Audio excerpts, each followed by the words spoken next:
सख्त कानून जब भी बने हैं उनका दुरुपयोग हुआ है। अतीत में ऐसे कई कानून रहे हैं, फिर चाहे वो टाडा का कानून रहा हो, दहेज विरोधी कानून रहा हो या फिर पोटा का कानून।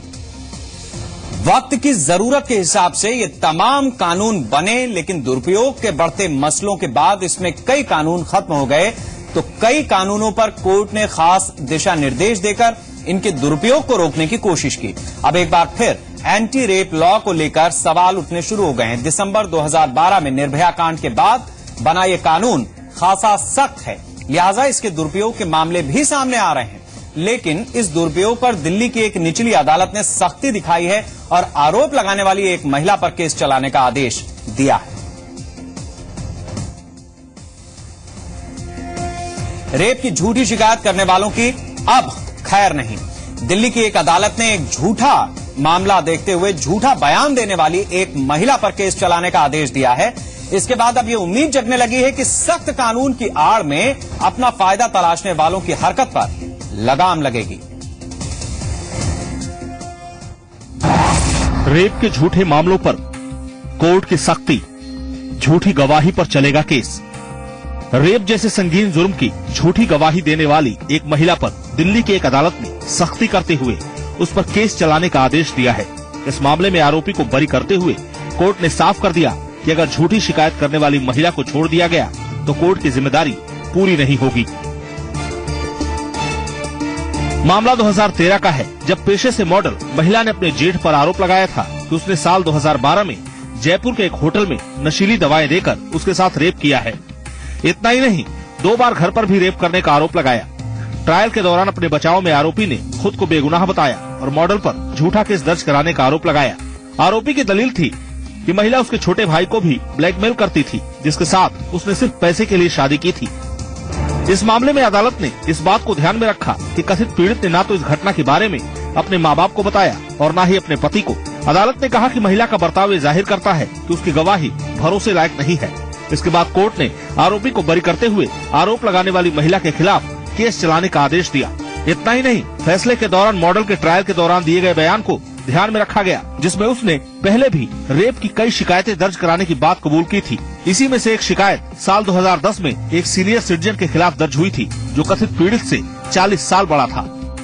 रेप जैसे संगीन मामले में दिल्ली की अदालत ने झूठी शिकायत दर्ज करने वाली महिला के खिलाफ केस चलाने का आदेश देकर एक बड़ी पहल की है, क्योंकि निर्भया केस के बाद ऐसे मामलों की बाढ़ सी आ गई है, जिसमें अपना निजी मतलब साधने के लिए कई बार रेप के झूठे आरोप लगाए जा रहे हैं।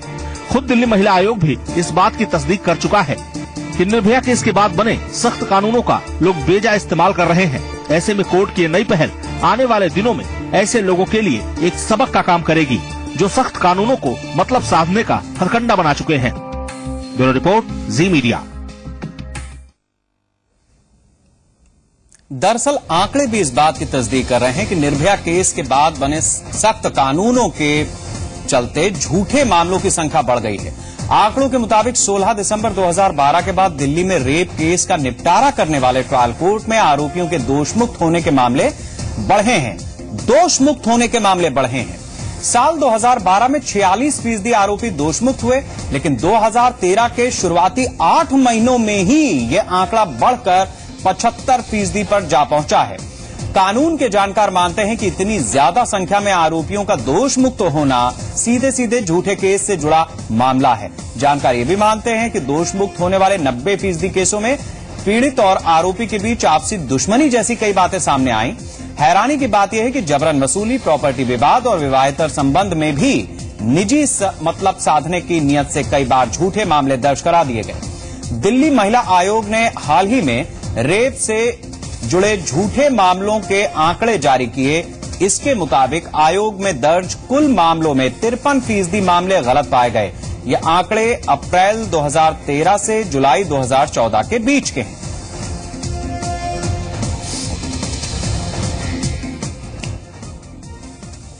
और इस अहम मुद्दे पर ज्यादा चर्चा के लिए मेरे साथ लखनऊ से सामाजिक कार्यकर्ता शालिनी माथुर जी हैं और साथ ही लखनऊ से एडवोकेट रंजना श्रीवास्तव जी हैं। रंजन, आप दोनों लोगों का बहुत स्वागत है। रंजना जी, मैं पहले आपसे ये जानना चाहूंगा कि जिस तरीके से ये फर्जी मामलों की बाढ़ आई है, लोग दोषमुक्त हुए हैं, इसको किस तरह से देखा जाए? क्या हम सीधे सीधे यही कहें कि दरअसल महिलाओं की तरफ से इस तरह के मामलों का दुरुपयोग हो रहा है, इस कानून का दुरुपयोग हो रहा है?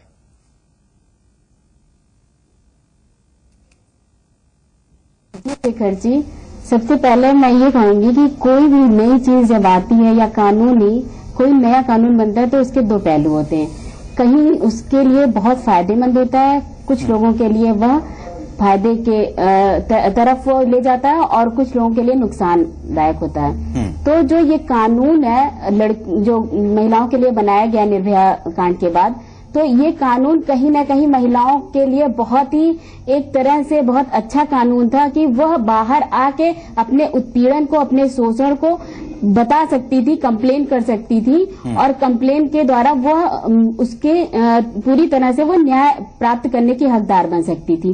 लेकिन इसी में कुछ लोगों ने इसका गलत फायदा उठाया। मैं बिल्कुल आपकी बात से सहमत हूं, लेकिन जब हम न्याय लेने जाते हैं तो उसका पूरा पर्दाफाश हो जाता है। जो सही का सही, गलत का गलत एविडेंस के द्वारा यह पूरी तरह से साफ हो जाता है।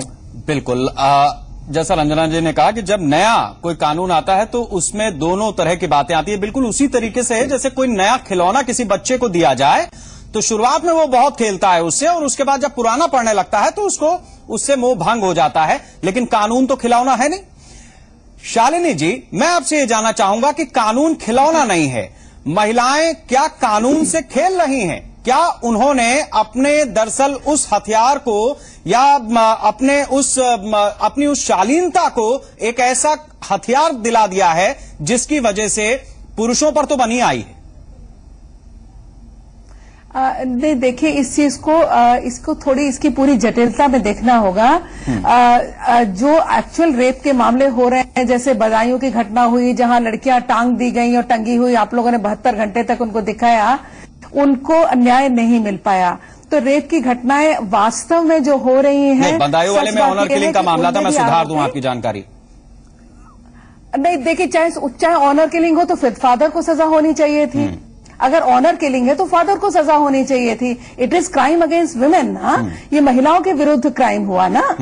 तो मैं ये कहना चाह रही हूं कि जो ये मामले आते हैं इनमें वास्तविक अपराधियों को आसानी से सजा नहीं होती।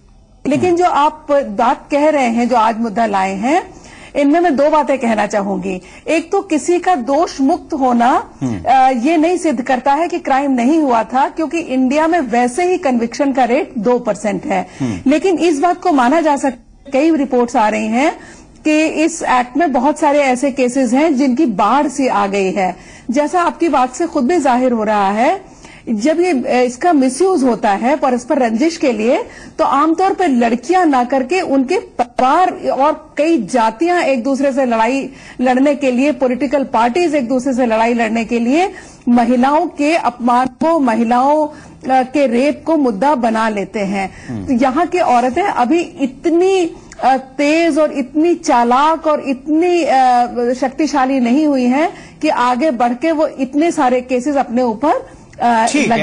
आप सामाजिक सरोकारों से जुड़ी हुई हैं, बहुत सारे लोग आते होंगे आपके पास। हम रंजना जी के पास चलते हैं। रंजना जी, ये बताइए, जिस बात को शालिनी जी कह रही हैं, क्या वाकई हमारे यहाँ महिलाएं इतनी भोली भाली मासूम हैं कि पता चला उनके पति का किसी से जमीन का विवाद है या नाली खड़ंजा का, गांव में तो यही होता है ना, तो इस तरीके का कोई विवाद पता, या किसी दफ्तर में कोई महिला काम कर रही है, उसकी कोई शिफ्ट लगा दी गई, उसको वो चीज समझ में नहीं आती या उसको किसी और तरीके की दिक्कत है, तो उसने अपनी तरह से अपने आरोप गढ़े और जा करके एफआईआर करा दी या मामला थाने में रख दिया उसने।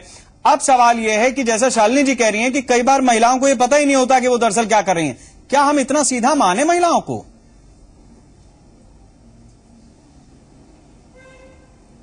बिल्कुल शेखर जी, शालिनी जी कुछ हद तक सही कह रही हैं, क्योंकि महिलाएं कहीं ना कहीं हमारे यहाँ अभी तक तो 6 दीवारी में थी, आज बाहर आई है वो, और वो अपने शोषण के खिलाफ खड़ी हुई है। तो अगर वह कोई भी मुकदमा ले लीजिए, आप कोई भी केस ले लीजिए, वो कंप्लेंट केस हो या जो आप बता रहे हैं दिल्ली की जो हमारे जज साहब ने, हमारे न्यायालय ने जो आदेश दिया है, तो तो वह कहीं ना कहीं सामने जब आता है, जब कानून हमारे लिए बना हुआ है तो हम कंप्लेन करते हैं, उसमें गवाही होती है, गवाही होने के बाद पूरी तफ्तीश होती है, उसमें पुलिस भी जांच करती है, देन आफ्टर ऑल फिर कोई डिसीजन निकलता है। तो सही का सही, गलत का गलत हमारे कोर्ट में हो जाता है वो। लेकिन सबसे पहली बात है हमारे भारत की, जो वहां पर महिलाएं कहीं ना कहीं अब दोयम दर्जे पे रखी जाती है, और आज की जो स्थिति है वो बाहर निकल के आ रही हैं तो अपने लिए लड़ाई लड़ रही हैं, और उनको कहीं ना कहीं न्याय भी इतना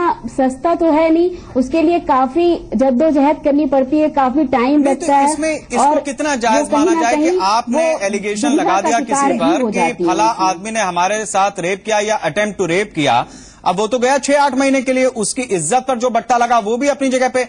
अच्छा, जब केस इस तरीके, जब घटना होती है, मैं आता हूं शालिनी जी आपके पास, मैं आता हूं, जब घटना होती है तो वो सुर्खियां बटोरती है, लेकिन कोई शख्स अगर अदालत से बाइज्जत बरी किया जा रहा है तो हो सकता है कि उतनी प्रमुखता से उस बात को जगह न मिले। ये तो आज ये मुद्दा आया तो इस तरीके की चर्चा हो रही है। रंजना जी,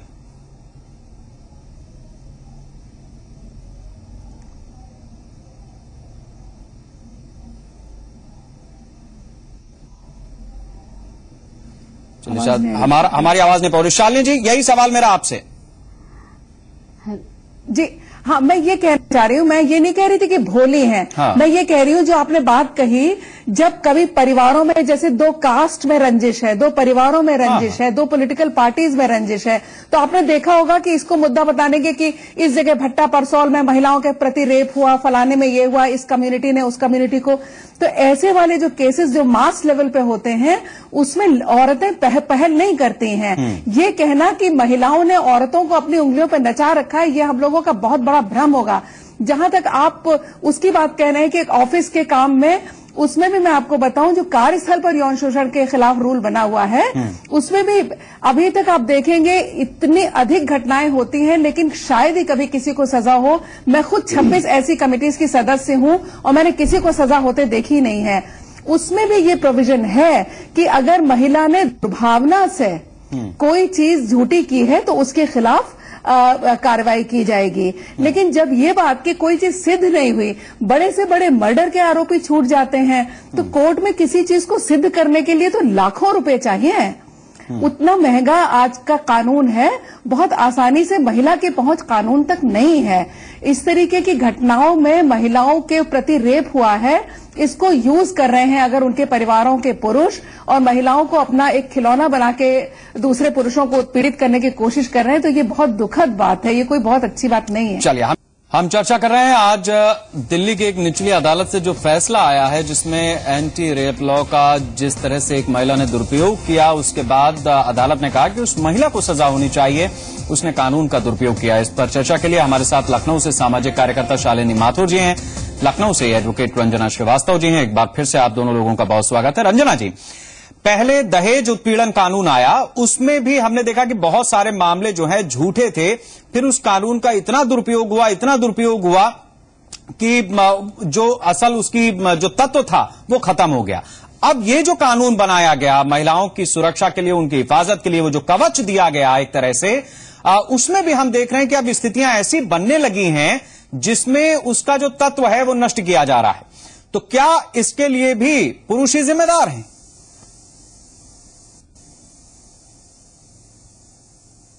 जी शेखर जी, जैसा कि आपने कहा कि कानून का दुरुपयोग होता है, तो नो डाउट कानून का दुरुपयोग होता है, लेकिन सबसे पहली बात है अगर कोई महिला बाहर निकलती है और ये कहती है कि 376 हुआ है, तो वह कहीं ना कहीं सच्चाई अपनी स्मृता को लेकर वह पूरी चर्चा का विषय नहीं बनेगी। तो वह बाहर आती है तो उसमें सच्चाई होती है, और इस सच्चाई का पता पुलिस को लगाना होता है। पुलिस के बाद वह कोर्ट में आती है, FIR दर्ज करती है, कोर्ट में आती, और कोर्ट में सच और झूठ का पूरी तरह से पता चलता है। तो भाई मैं कह रहा हूं कि देखिए 75% जो लोग हैं, ऐसे मामले जो आए उसमें 75% लोग इस साल में सिर्फ 8 महीने में बरी किए जा चुके हैं बाइज्जत। तो इट मीन्स कि कुछ तो गड़बड़ हो रही है ना। 75% एक बड़ा आंकड़ा है। 100 में से 75 छूट गए क्योंकि उनका दोष नहीं साबित हुआ। बिल्कुल बिल्कुल, आपकी बात शेखर जी बिल्कुल सही है, लेकिन रेप के मुकदमे में सबसे बड़ी बात है कानून के सामने सबूत का होना जरूरी। तो रेप के मामले में सबूत, आप खुद ये भी चीज सोच सकते हैं कि अगर रेप का कोई केस दर्ज करवाने जाती है लड़की, तो उसके पास सबूत वो कहाँ से लाएगी? अपने स्टेटमेंट से ही तो लाएगी। तो ये कहीं ना कहीं लॉ में ये भी है कि अगर हम कोई भी केस दर्ज करते हैं तो उसमें क्लॉज दिए रहते हैं कि किस बात से ये इनकार कर रही है, क्या ये सबमिट करती है अपनी बात को, तो वो कहीं ना कहीं बचने का भी रास्ता वहाँ कानून में निकल जाता है। तो ये चीज, इसको बहुत ट्रांसपेरेंट रखना चाहिए। ट्रांसपेरेंट होना बहुत जरूरी है लॉ का, और जागरूक होना भी बहुत जरूरी है। और जैसे क्योंकि आप जानते ही है कि कानून अंधा है, उसके आंखों में पट्टी बंधी हुई है, जो भी आप उसकी तस्वीर देखते हैं उसमें ये चीज आप देखते हैं। तो जब तक सबूत हम नहीं पेश करेंगे तो वो बाइज्जत बरी होगा। शालिनी, मैं बिल्कुल आखिरी हिस्से में हूँ। शालिनी जी, आपको भी लगता है कि यही वो वजह है जिसकी वजह से ऐसे मामले सामने आ रहे हैं, या 100 में से 75 बाइज्जत बरी हो रहे हैं? नहीं, देखिए इसमें देखिए मैं 2-3 बातें कहना चाहूंगी। जो किसी चीज में कन्विक्शन ना होना, सजा ना मिल पाना, ये सिद्ध नहीं करता कि मुकदमा झूठा था। क्योंकि आमतौर पर रेप के केस में तुरंत ही विदिन 15-20 मिनट आपको पैथोलॉजिकल एग्जामिनेशन हो जाना चाहिए, मेडिकल एग्जामिनेशन हो जाना चाहिए, निशान मिलने चाहिए, तब पता चल कि रेप हुआ है कि नहीं है। तो इतनी पुअर इन्वेस्टिगेशन होती है। ये चीजें ऐसी जगहों पर रिमोट एरियाज में होती हैं, ना वहां डॉक्टर नहीं मिलता है। तो ज्यादातर कन्विक्ट जो लोग आरोपी, उसका कारण होता है पुअर इन्वेस्टिगेशन, और पुलिस कम पैरवी कर पाती है। लेकिन यहाँ मैं 2 बातें और कहना चाहूंगी, ऐड करना चाहूंगी, क्योंकि चीजें थोड़ी सी कॉम्प्लेक्स हो गई हैं अब। जब एंटी डाउरी लॉ की बात थी, जब एंटी डाउरी लॉ था, सिर्फ एक वही लॉ था, तब महिलाओं के प्रति अगर शारीरिक और मानसिक उत्पीड़न होता था तो वकील उसमें कहते थे कि शारीरिक और मानसिक उत्पीड़न के साथ ये भी लिखवा दो कि दहेज लिया गया है। इसलिए ऐसा लगता था कि वो दहेज का दुरुपयोग हो रहा है। शारीरिक और मानसिक उत्पीड़न प्रूव हो जाता था, दहेज नहीं होता था। अब जब से घरेलू हिंसा निवारण एक्ट आ गया है, तब से दहेज का एक्ट लगाना कोई जरूरी नहीं है। इसलिए भी ये केस झूठे मालूम देने लगते हैं। आप और हम सब जानते हैं कि दहेज बढ़ा ही है।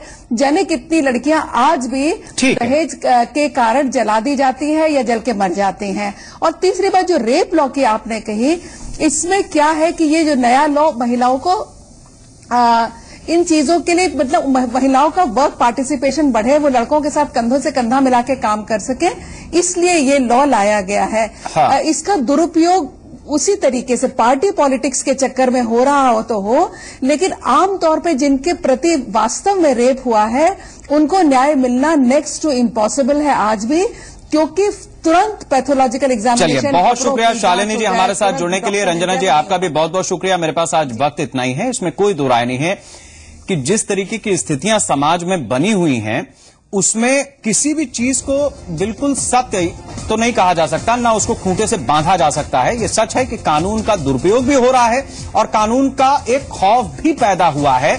लेकिन ये देखना होगा, ये समाज को ही देखना होगा कि एक सरकार से हमने कानून बनवा लिया, अदालत में हम न्याय पाने के लिए जा सकते हैं, लेकिन हमारा अपना जमीर क्या है, हम क्या हैं? अगर हम सही हैं तो यकीन मानिए ऐसे कानूनों की आने वाले वक्त में हो सकता है कि जरूरत ही ना पड़े। लेकिन अगर जरूरत पड़ रही है तो सबसे पहले खुद के चेक एंड बैलेंस की जरूरत है।